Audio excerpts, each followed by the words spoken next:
Kendrick Johnson, a young man full of life, full of ambition, full of love for sports, high school, and friends. This is the case of Kendrick Johnson, the young man that was found in his high school at Lowndes County High School, rolled up in a gym mat.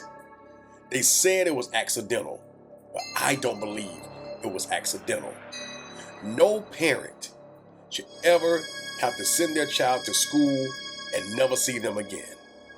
Students say they was playing inside the gym and they found his body rolled into a gym mat.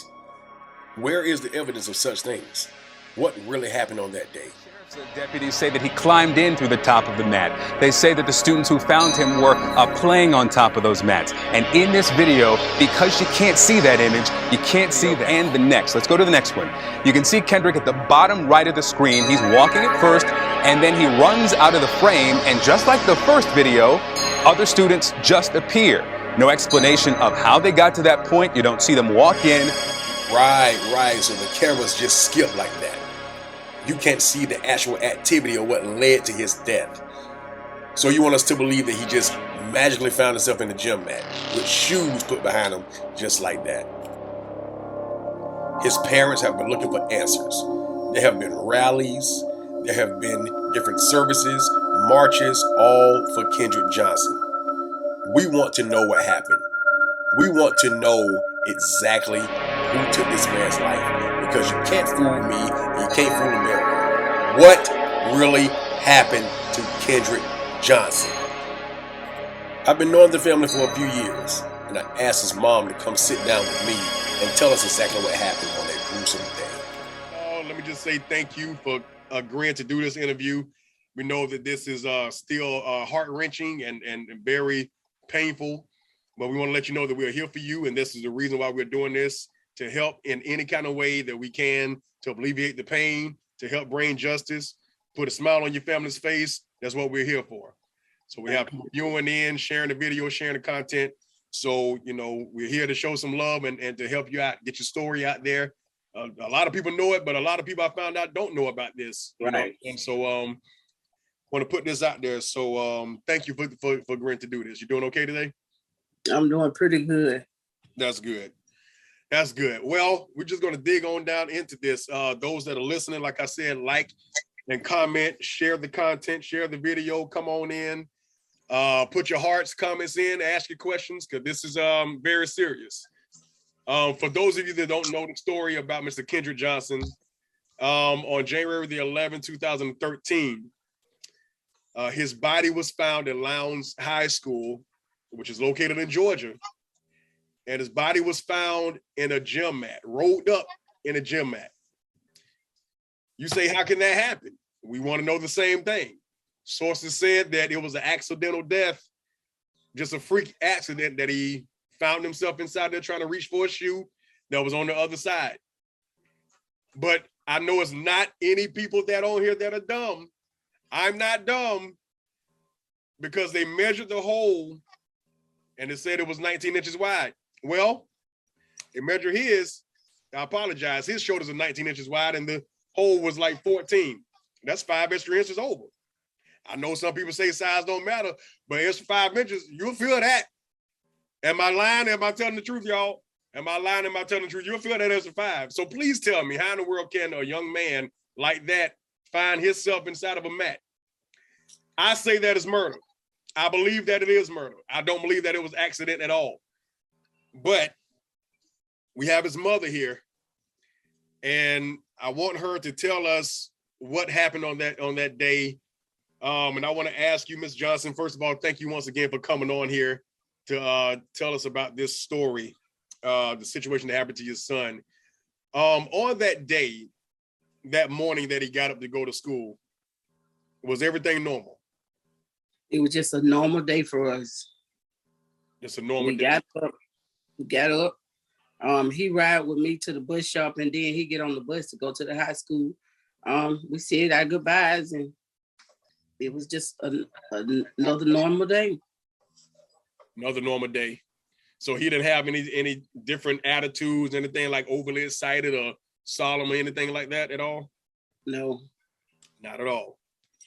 Well, when he went to school and you noticed that he didn't come back, how did you feel within the first hour that he didn't come back home? For the first hour, it was just like when his bus driver came through, because I wait for her to come back, because I was a school bus driver as well. Yes, and I wait for her to come back. And I asked her, I was like, Kendrick didn't ride the bus? She was like, no, but let me go back and make sure he's not on there, because he would always go to sleep. Yes, ma'am. And so she was like, no, he didn't get on.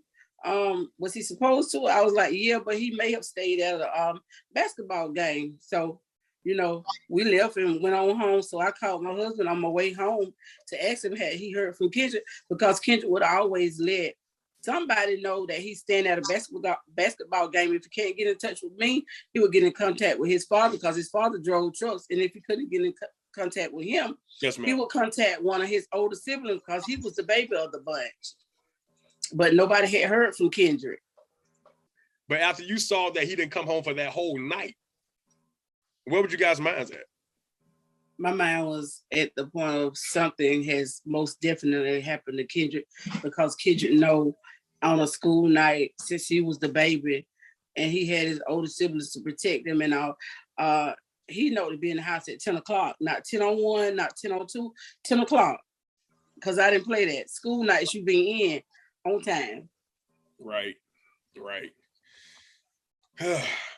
So when you finally got the news of what happened that morning before they found him, did you guys sleep any at night, or were you making phone calls all night long, or waiting for the police to come to the door or something? Or we kept calling backwards and forth to my husband, myself, and my kids, because we were all, this is so out of the ordinary. So nobody slept, nobody, we just sat and really stared at one another, but nobody slept.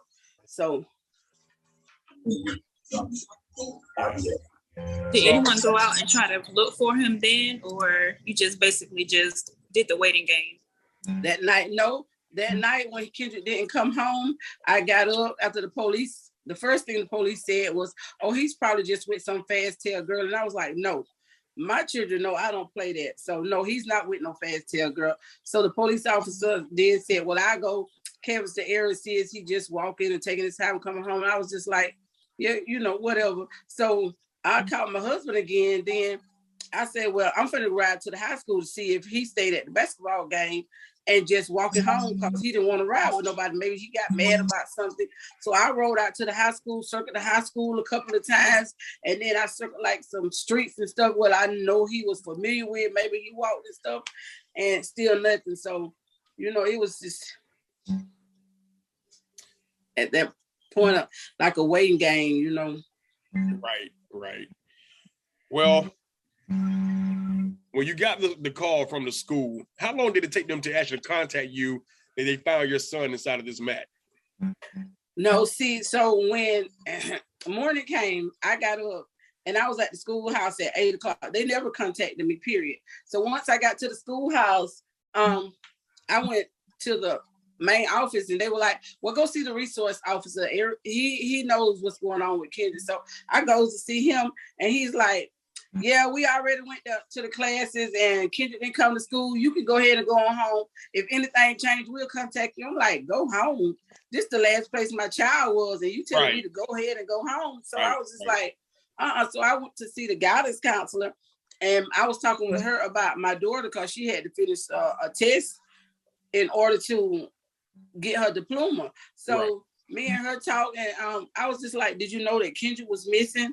He hadn't been home. He didn't come home from school yesterday. She was like, no, I hadn't heard. So she then proceeds to go to calling students out of class, asking them, when was the last time they heard from Kendrick?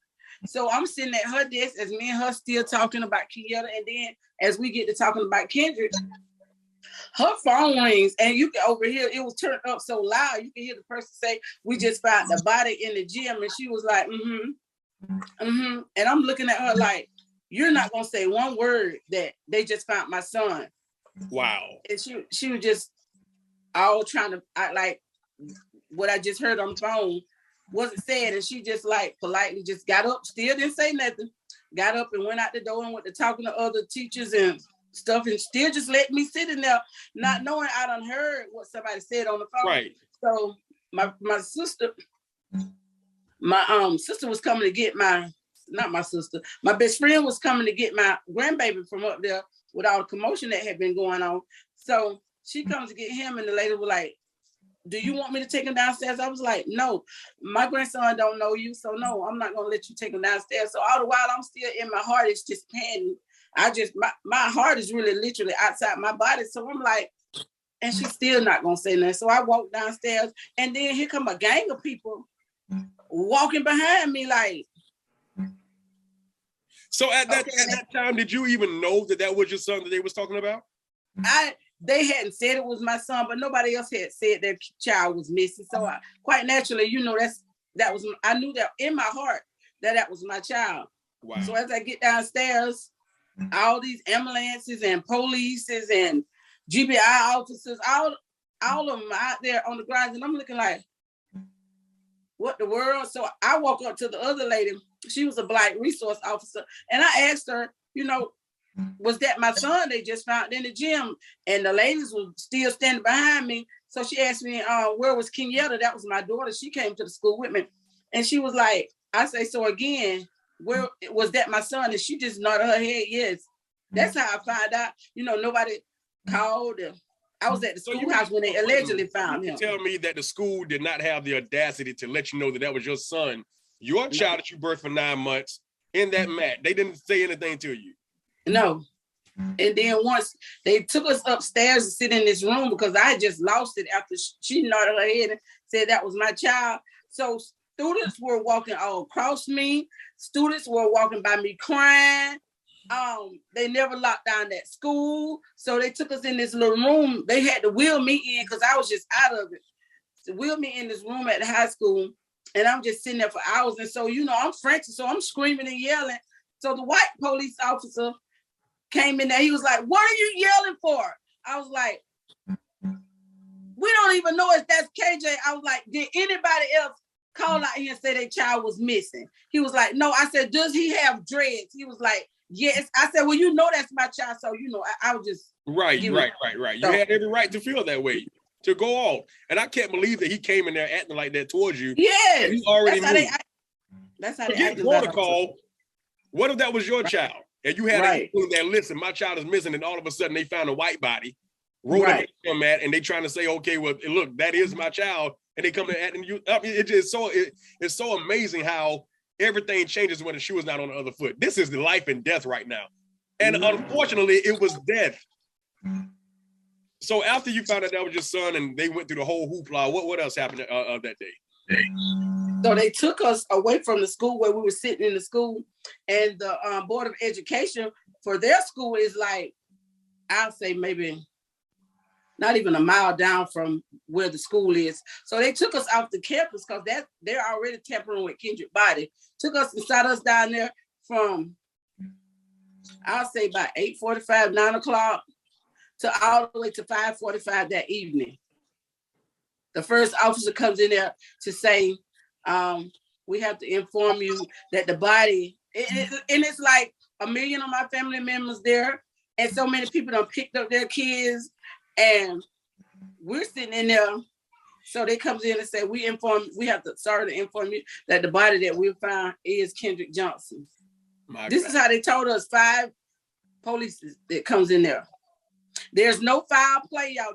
This is what cut it. No foul play. Kendrick had no bruises, no scratches, no none of that. So wait a minute. So they already came to that conclusion before contacting you about, okay, this is your son. Mm-hmm. Yo, what's up, everybody? How you doing? Listen, if you enjoy what you're hearing right now, go ahead, like, comment, and share. Like, comment, and share one more time. Like, comment, and share.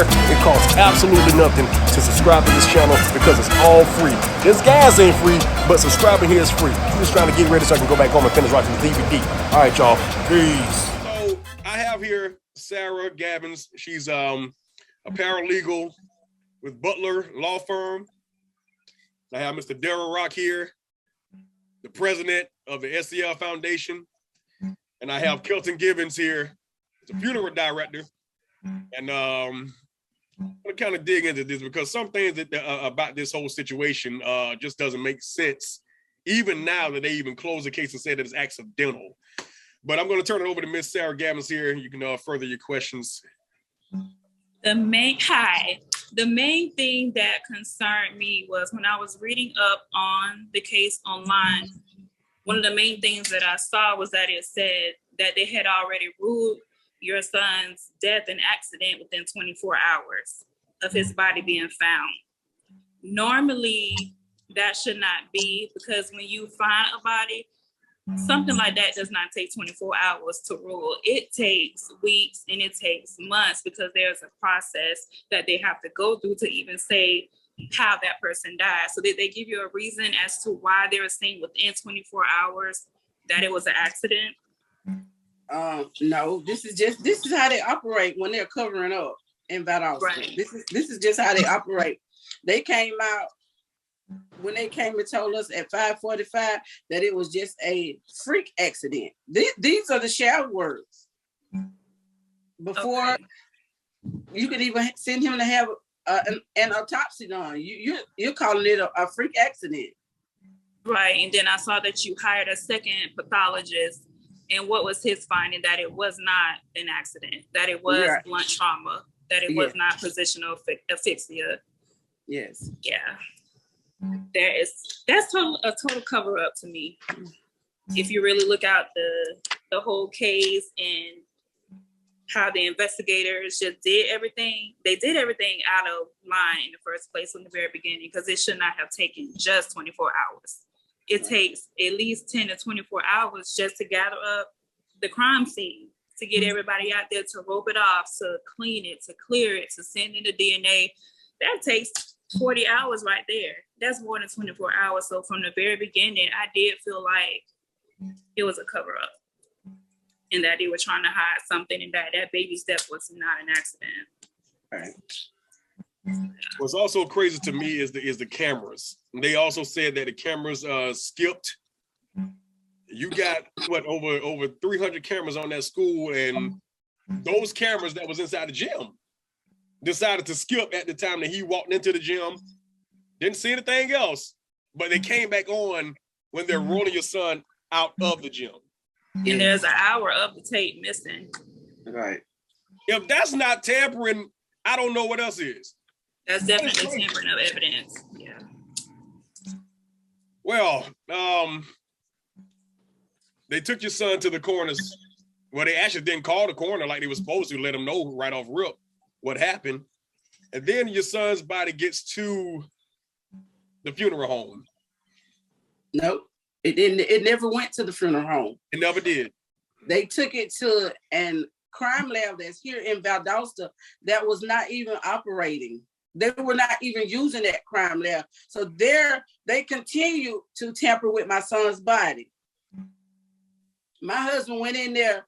They would not let nobody identify Kendrick's body at that school. They brought my daughter one of the police officers' phone for her to look at a tennis shoe. How in the world do you identify Kendrick's body by a tennis shoe? When they made one pair of tennis shoes, quite naturally, they made 2 and 3 pair. Right. So that's the way they let us identify Kenyatta and my daughter and identify his body. So when my husband, he's a truck driver. He came in, we went to the news and we demanded Kendrick's body not leave Valdosta, Georgia until himself or me identify his body. So wait a minute, hold on, time out. Y'all didn't even identify the body before all this took place? Nothing? No. They did not want to see your son at all at the gym. They wouldn't allow you to see your son. No, they wouldn't let nobody in there in that gym. Wow. Okay, well, according to the reports, when they did get your son's body, his organs were removed. Doesn't sound right. Sound like foul play to me. Kendrick was not an organ donor, right? No, and if he had been, he was 17. They would still have to have my permission. So right. So Kelton Gibbons, he's a funeral director, and I know he deals with bodies and all. Kelton, is that a normal practice to remove someone's organs without having the consent on a minor? No, this is the first time I've ever even heard of something like this happening. It's just perplexing to me. to hear, first of all, that someone was allowed to tamper with the body, because I'm still stuck on the fact that the body was taken to a crime lab that was not in use. And then the family was not able to identify the body all between this time. I mean, this is just so, I've just never heard of a case like this. And to be in 2013, I mean, we're not talking 1913, we're talking 2013, that this type of malpractice, this type of cover-up job, I mean, the dots don't even connect with the type of procedures that were taken by the police department, by whoever the medical examining body that was governing this, governing this case with his body. And I just don't understand. And to find out that his organs were taken out,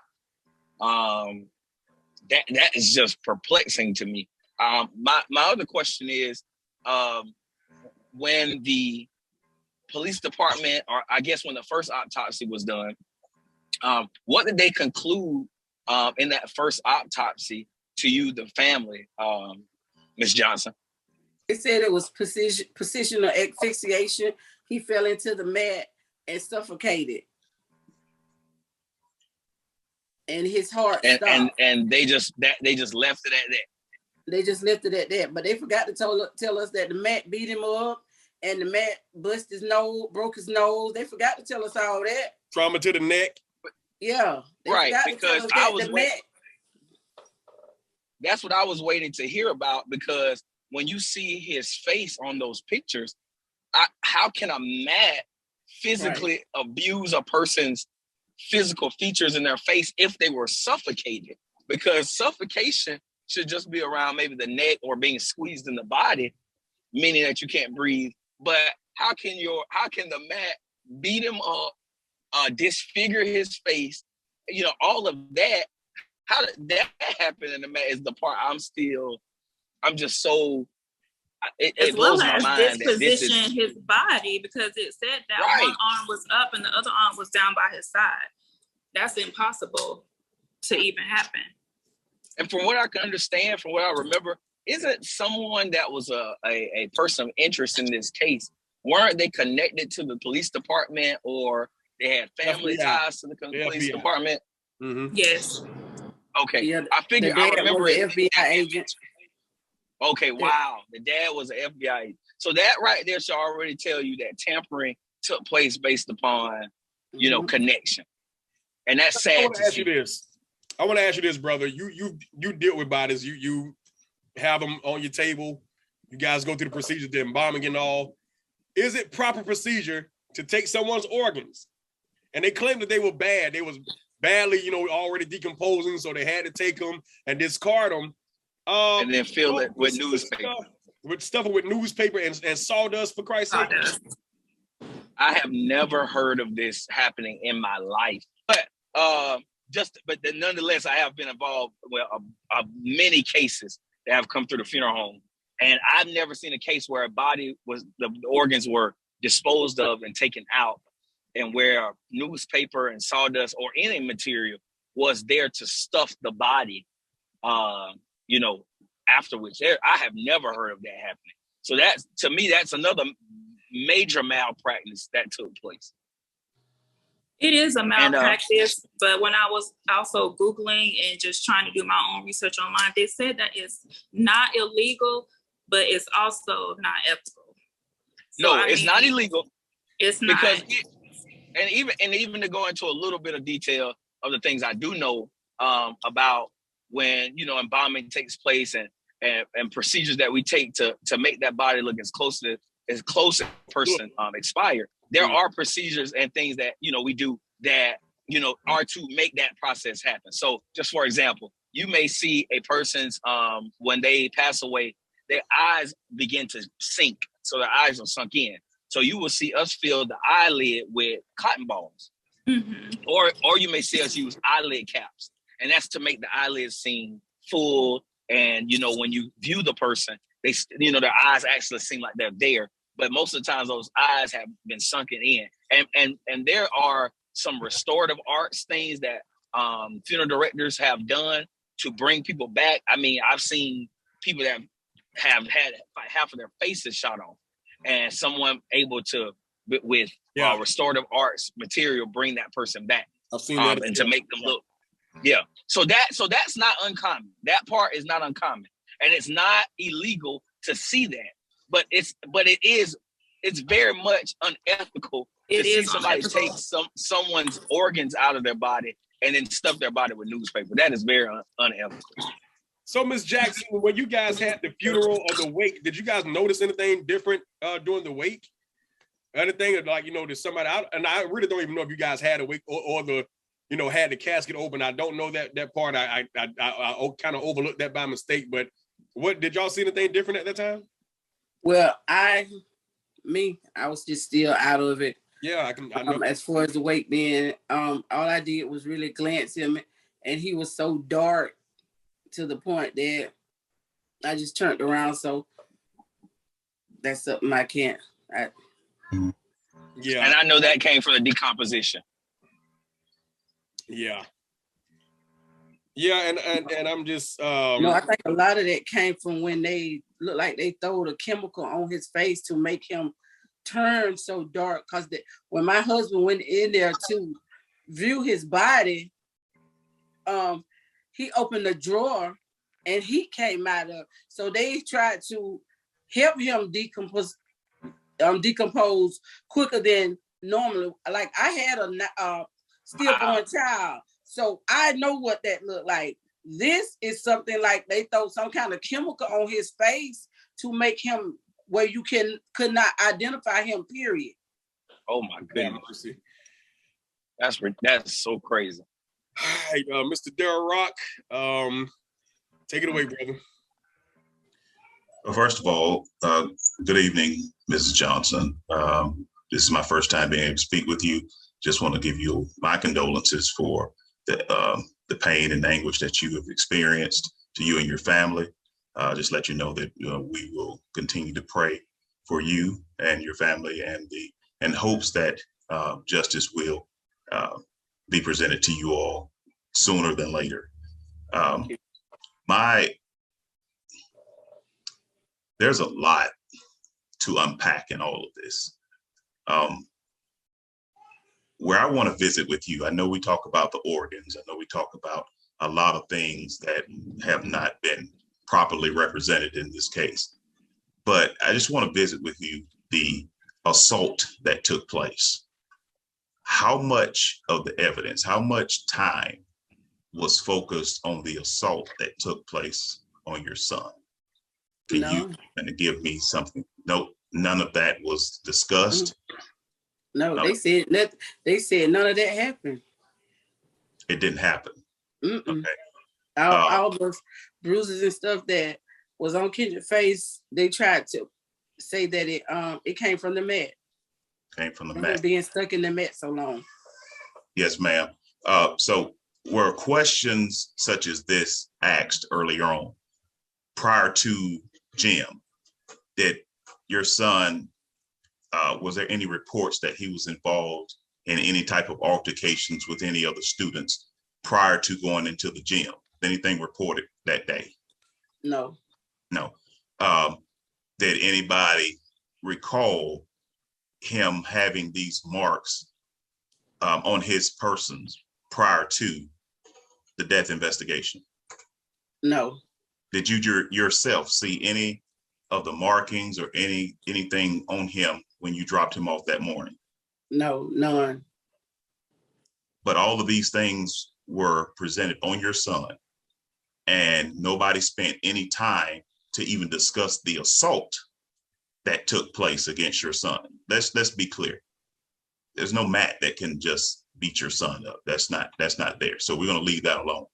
But we need to discuss and hone in on the assault that took place, because death came from some action.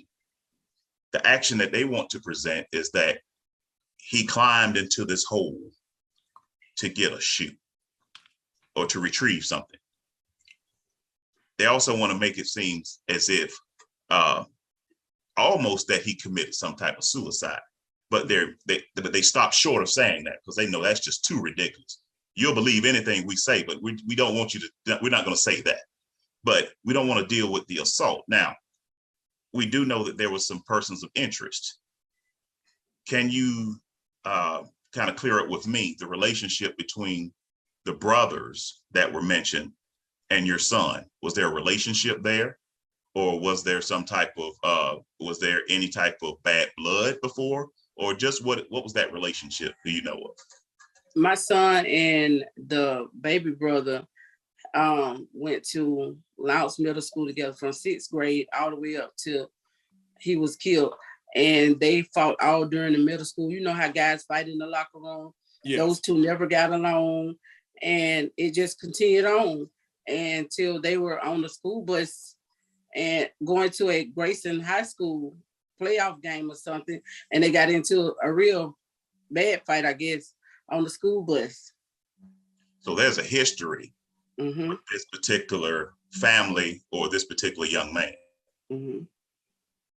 So, Ms. Johnson, another question, and I please jump in, anybody who at the time that you feel that you need to say something. But were there any in the interview that you know of either one of the brothers?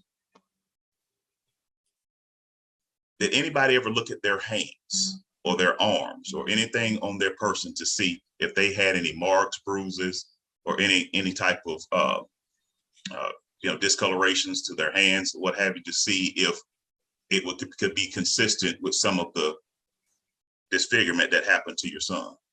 No, I was told they kept the boys out of school. They first lawyered up and they kept the boys out of school for maybe a week. I was told, I'm not sure. So no medical, there was nothing, no subpoenas or anything that forced them to come forth for a medical physician to look at them, to no part of the evidence that came out in court. Nothing was ever stated that any of those things things happened with those young men. No. So in essence, this whole case, assault was never on the table for discussion. Never. Okay. That's something that you can probably bring up if you happen to try and reopen the case, is to go for assault. Try and, I know, what's the county again? I don't know how to pronounce it. Lounge, maybe change the venue of your case. Don't stay in Lounge. Go to another venue, but don't go to another jurisdiction because that's the state, but change the venue. When you get to your lawyer and you get ready to reopen your case, just ask your lawyer, say, hey, can I file a motion with the court that I want to change the venue so that I can have a different set of people to hear this case? Don't let it stay here where it's so racial. Try another county in Georgia to hear your case, and maybe it could be in your favor that way. Or ask for a different judge. Once you see that the judge isn't going to go in your direction, you can ask for a different judge. Honey, just do a motion. You tried that? 7 judges recused themselves here, and they had to bring up some old judge, he was racist, and some old retired judge to even be on the case. And our old attorney had changed the venue, but to, I want to say Cobb County, but they sent it right back to Lowndes County. So, and they all connected, they all work together. So it's. Did your case ever make it to the Supreme Court of Georgia Supreme Court? I'm not sure about that. No, it did not. It did not. Okay. So, Ms. Johnson, the reason why I'm staying there is because sometimes we can over glamorize incidents and cases to look one way, and we're trying to stay away from what the actual issue is. There was a cause for your son's demise. There was a cause. But to walk away from this case and say there's nothing there, that it was just an accident, what have you, need to get to the cause of the matter. I submit to you, focus on the assault. Those young men were identified as persons of interest for a reason. You have history there with the young man. I submit to you that there was probably something brewing that day. And if everybody who was directly connected with this, from the school system to law enforcement to everybody, follow the connection, that gives you a different trial. Follow the connections. Everybody wants to accuse themselves and everything. Follow the connections. Get this case reopened, focus on the assault, and let that lead you to a new case, a new trial. Hopefully you will get the conviction that you need at that point. And then you will be able to go further with all of the other things that can come out of this. And Ms. Sarah, as a paralegal, you know, there are other avenues once you get that conviction, once you get that jury to say, hey, yes, this is the cause and this is what we're standing by. It opens the doors to the things that they tried to keep closed. Mm-hmm. So follow the evidence. You have enough evidence. Follow the evidence, but start with the assault. Don't let the assault just go off the table. And that's assault. Okay. Yeah, and then connect the dots and allow that to lead up to the murder. Were the two boys, were they ever administered a polygraph test? No. Wow. Okay. Well, file for that. Ask for a motion for a polygraph test. Okay. I'm sorry, Ms. Sarah, is there going to be a statute of limitations for the polygraph on them, being that the case is already? I'm not sure there's a statute of limitations for a polygraph. I don't believe that there is, but I will, as soon as I get off the Zoom, I'm still at work. I could just go back upstairs and look in one of our law books and see, but I do not believe that there is a statute of limitations for a polygraph test. Is that I listened to the case and they were saying that they asked for a raid. They were able to raid the houses to find evidence because they believe it was tampering going on. Mm-hmm. And the evidence that was found, they never brought it to the forefront. What happened to that evidence, Ms. Johnson? Nobody never knows. They made all the people that were on the case from DC, they told them that they didn't need them no more. Like one of the guys that were on the case spoke up in the documentary about Kendrick. Okay, all right. So this whole situation just sounds crazy from Jump Street. From the moment they found your son, from the moment they even knew that anybody was in that mat at the gym, everything was fishy. So how in the world can you take this to trial, take this to court, and each time they keep saying, oh, it's accidental. It's accidental. Your son is just a freak accident. I've seen freak accidents. Nothing like that. Like we keep saying, the gym mat can't beat you up like that. It called you trauma to the neck. Called you trauma to the jaw, to your lips. We see the pictures of your son. It kind of reminds you of Emmett Till to a certain degree. Kind of puts you in that mind frame to have something like this go on and keep saying, okay, nothing happened. No, this is not going to have the same end result. No, we're going to find justice for this because we already know we're not stupid. Right. It was even a 45-pound dumbbell like that was involved or something like that. Nobody's saying something. You had blood on the shoe. You had blood on the wall. It wasn't Kendrick's. So who blood was it? Oh, we don't know because we didn't take that in for evidence, for processing. That is mind-boggling. Let's talk about the shoes. The shoes that was beside him inside the gym mat. Those is his shoes? The white ones? Yes, ma'am. Those were the shoes that he had on, yes. So those were the shoes that he was looking for. No. Okay, it was two pair of shoes. The Adidas were the pair of shoes that was placed under his head. Because the Department of Justice, y'all, they told us that those shoes were placed there. Y'all, if Kendrick was upside down in the mat like they say he was, Kendrick had vomited.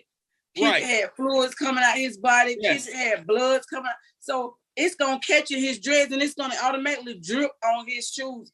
Those shoes, they were so dumb, y'all. Those shoes had no blood on them, no fluids on them, no vomit on them. But those were supposed to be the shoes that he was allegedly reaching from. No blood on the inside. Did that come up in the case? Did that come up in the case? Did they spend any time on that?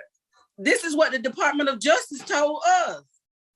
But I'm saying during the trial, did they bring that up? Did they spend any time We have Okay, not never been I'm to talking trial. about factual information. Did they spend any time on factual information? We have never been to trial. Okay. It's time. Never. It's time. Now, I understood that you guys had Mr. Ben Crump with you at one point, and then after a certain amount of time, he backed off the case. Was there a reason because he didn't feel like justice could be served, or he got tired of being there, or what? Him and the other attorney wasn't getting along, and So they left you guys hanging because they couldn't get along? yeah, he did. Did they refer you to another attorney to help We you guys?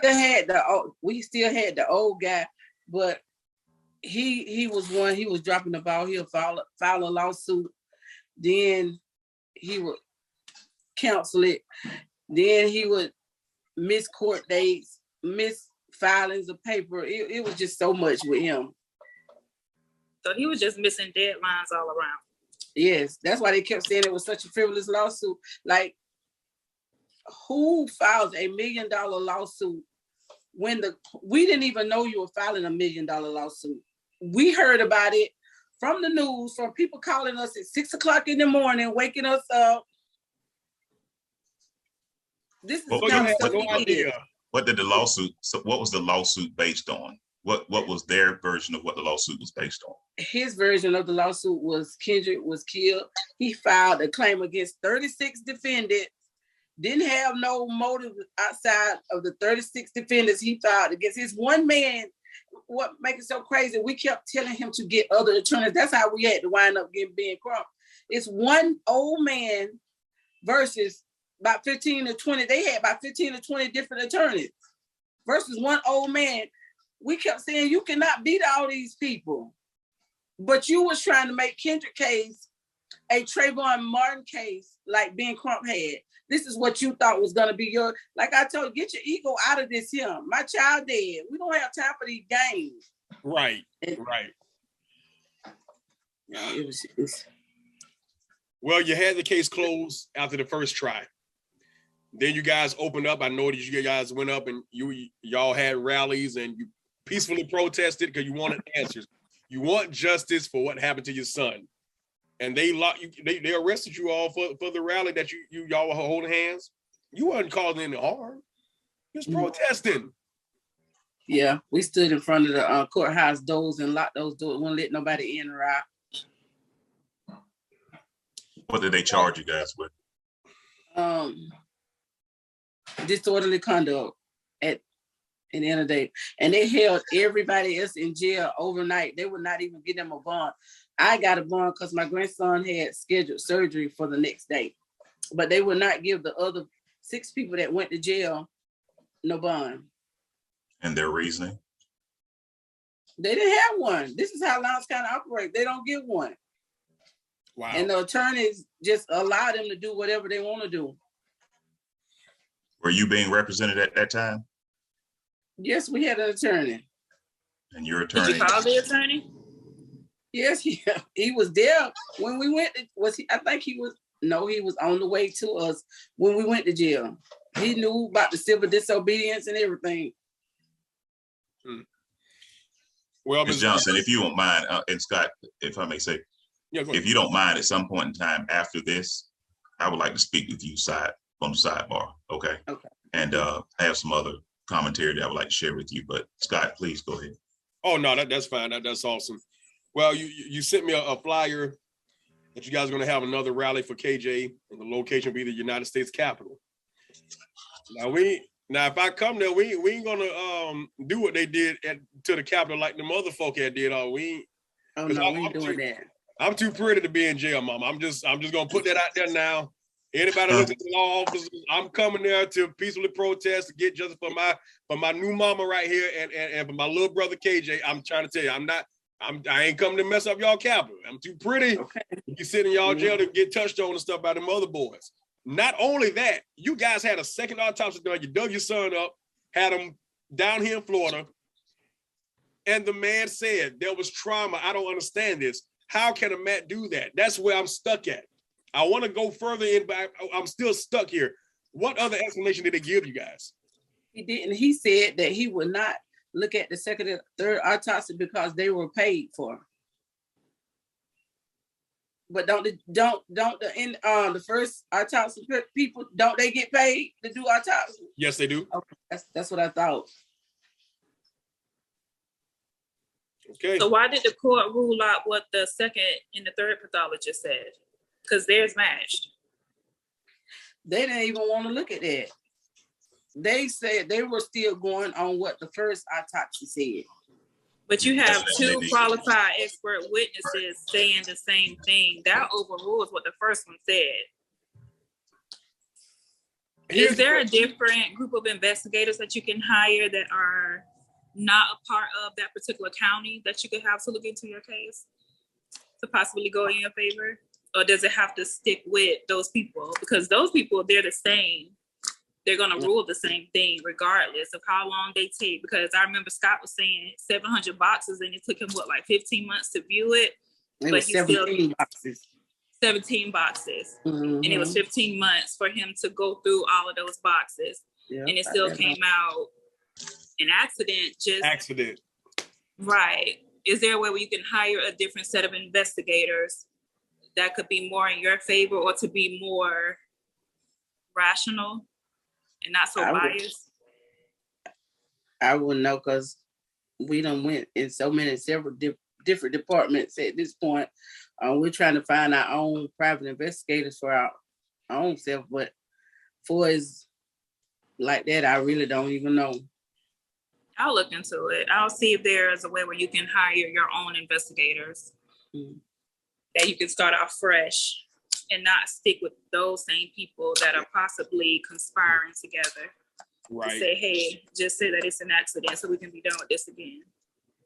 Right. And I really appreciate you guys stepping out further than this to help her out like that. That's the reason why I want you all on here, because I know that the care and the heart's in the right place. But I noticed that Mr. Greer, right? Greer, the FBI agent, the father of the, he stepped down. Do you know if the principal stepped down after this incident? Is he still the principal of the school? Who you say stepped down? The FBI agent, the father of the boys. I know his name, Richard Bell. No, he didn't step down. They made him retire early. They made him retire early. Now, what about the principals and the other administrators at the school that was involved in this? Are they still there? Some still there, and some left the school and went to another school. Okay. They still have to get investigated. I don't care. I mean, you reopen the case, they have to follow the same steps. Go back and interview those, even the ones that you didn't interview. Go back, if Lord have mercy, go back and find the shoe. They got to have it somewhere. I don't know if they got rid of all that stuff. Oh, yeah. The shoe. Yeah, come on, man. A bloody shoe, first of all. You didn't even take it in to process it, to see, okay, where does blood come from? That automatically should let somebody know. See, and you want to avoid saying racism, this is a race thing, but you can't help it. Because Lord knows if it was anybody else, Lord have mercy. All of these cases for our young children, teenagers, adults, and all these steps are missed and mishandled, and we never get justice. You know what I'm saying? I never get justice. I mean, yeah, you might come out probably once or twice like a Ahmaud Arbery. You know what I'm saying? Thank God for that. And these other cases that are, seeming like justice, but you still lost a kid. Oh, we're going to give y'all $7 million. Yeah, that's great, wonderful. But I'm still losing. You know what I'm saying? I'm still losing because there's so many cases like this. You're never going to find justice. They miss so many steps. And it's so sad. Like you said, 2022, and we're still dealing with it. Still dealing with it. You got all... I did have a question. Yes. I have a question. Ms. Johnson, have you guys filed a civil suit against the school? They filed a civil suit against the school, and they told them that they could not sue the school for what it have. It have some kind of clause in there that you can't sue the school. You can't sue the school. Wow. So, all right, Ms. Johnson. So you guys just had they just closed the case again. Are you guys planning on reopening the case after this? Y'all going for it again? Oh yes. There's no stopping. Most described him to be a great friend, athlete, son, and sibling. The legacy he leaves continues to live on 10 years later. Johnson's family described Kendrick as a self-starter and motivator to all. He left behind a legacy of wanting to be the best and striving to perfection. And I believe that if you put your heart into any capacity towards a goal, that you'll actually reach it, and that's what he was about.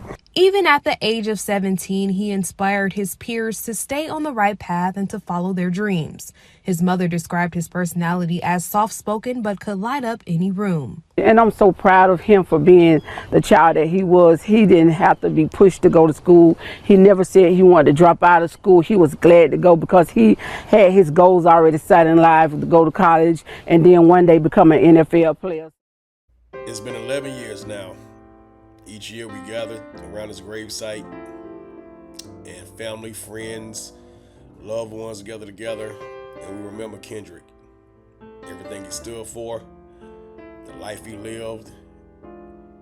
And it's not a sad time per se, but we laugh, we share memories, crack jokes, even pull pranks. It helps lighten the load. We're family. We're his family. We miss him, but his legacy still lives on. Even at the age of 16, he made a huge impact on our life. And as we gather every year to remember him, we're still fighting for justice. It's 2024 and the case still remains open. It might not be open in the judicial system as we want, but we're still fighting to get justice for KJ. We miss him, we love him, we're gonna keep his legacy alive. And we're asking all of you, if you hear anything, find out any new information, please pass it on. Don't use social media to spread lies and rumors because it's only gonna hurt the family even more. But love your neighbor as you love yourself, and help out if you can. And always remember, Kendrick Johnson. Rest in peace, little bro.